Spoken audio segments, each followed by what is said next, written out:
बिस्मिल्लाहिर्रहमानिर्रहीम। अस्सलाम वालेकुम व्यूअर्स। शब कदर हो या शब मेराज या हो शब बारात, बताएं अपनी पसंद का मीठा। और हम बना रहे हैं यहाँ पे जर्दा चावल, और उसके लिए हमें लिए हैं सेरा चावल, जिनको हमने 3 से 4 घंटे के लिए भिगो के रख दिया। उसमें हमने वार्म वाटर ऐड किया है।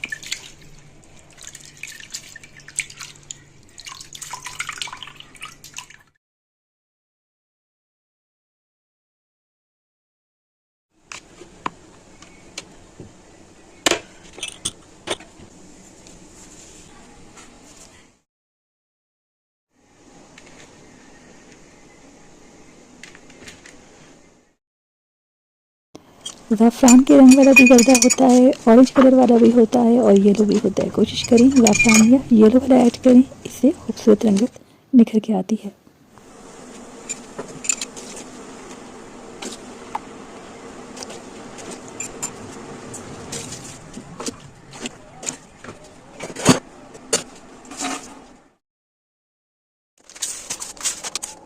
uh, 1200 ग्राम चावल, और इसकी मेजरमेंट के हिसाब से ये बनते हैं 300 ग्राम, और ये वैसे 250 एक पाव का है। ये मैंने यहाँ पे मेजरमेंट रखी थी, इसको हम साइड पे कर देते हैं।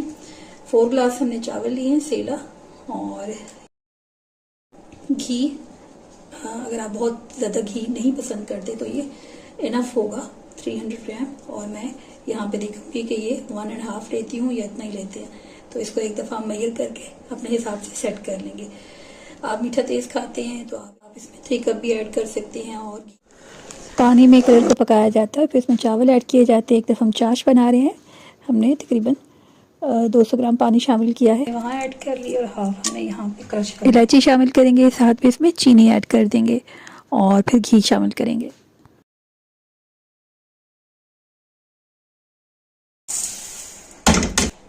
इसको मेल्ट होने देते हैं, फिर इसमें घी चीनी के साथ फिर घी को मिक्स अप करेंगे, थोड़ी देर से पकाएंगे, उसमें लेमन ऐड करेंगे और थोड़ा सा उसमें बलाई को ऐड करेंगे और फिर बॉयल्ड चावल ऐड कर देंगे। सेरा चावल को अच्छे से पकने दीजिएगा, वो टूटते नहीं हैं, और गैर ज़रूरी चम्मच भी चावलों में नहीं चलाना चाहिए। यहाँ पे भी इलायची हमने ऐड की थी और एक लेमन भी हम ऐड करेंगे, इससे शाइन पैदा होती है। जैसा टेस्ट कैसे पा सकते हैं जानिए इस वीडियो में। घी ऐड करेंगे और साथ ही हम इसमें थोड़े से मेवाजात, सब्ज़ इलायची, और इस टिप को फॉलो कीजिएगा। हमने पाव भर यहाँ पे घर की बलाई इस्तेमाल की है, ये खोया बनाएगी, और साथ ही एक लेमन निचोड़ लें। बस ये तमाम चीज़ों को मिक्सअप करेंगे, तमाम मेवाजात को, चावलों को दम लगाएंगे तकरीबन आधे घंटे के लिए, और ये हमारा ज़बरदस्त जर्दा तैयार है। एंजॉय कीजिए, मिलेंगे जल्दी नेक्स्ट वीडियो में, तब तक के लिए निगहबान।